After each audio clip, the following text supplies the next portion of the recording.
Hey, what's going on? Forrest Vance here from Kettlebell Basics. Today's video, I'm going to go over one tip to help you do your kettlebell swings correctly. So the kettlebell swing is kind of like the core movement of your hardstyle kettlebell training. But a lot of people do it wrong. It's something that we're working on continuously with clients here at FET Personal Training.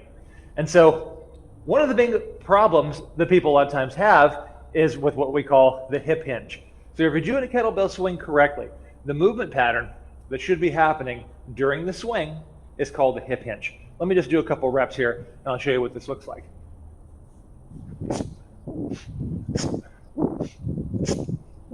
So the hip hinge is where it's a hip dominant, it's led with the hips.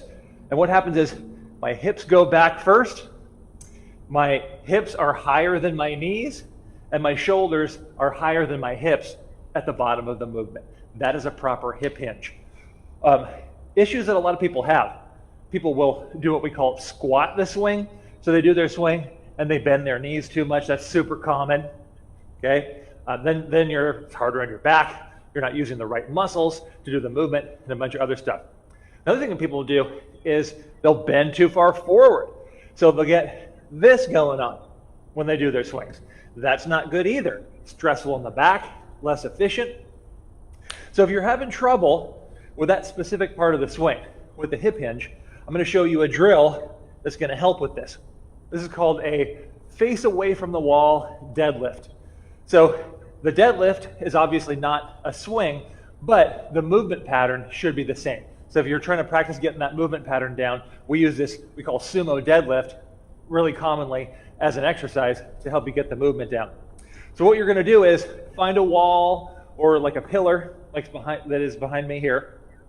And I get myself set up maybe like 18 inches, 24 inches away from the wall. And the kettlebell is going to be right between my feet. So all I'm going to do is I'm going to do a deadlift facing away from the wall. I'm going to think about initiating this movement by driving my hips back towards the wall. Then I deadlift the bell, and then I stand back up. See, I could even get a little bit further away. So err on the side of being a little too far. Even if you don't quite touch the wall with your hips, that's cool. The idea is you're really having to sort of reach your tailbone back towards the wall. Shins are going to stay mostly vertical. And again, double check. Everyone can be a little bit different body position, but are your hips higher than your knees? Are your shoulders higher than your hips? Deadlift, set the bell down. Do a few reps. Then what you can do is come away from the wall so you don't smack the wall when you're doing your swings. Then go right into practicing doing a couple two-hand swings.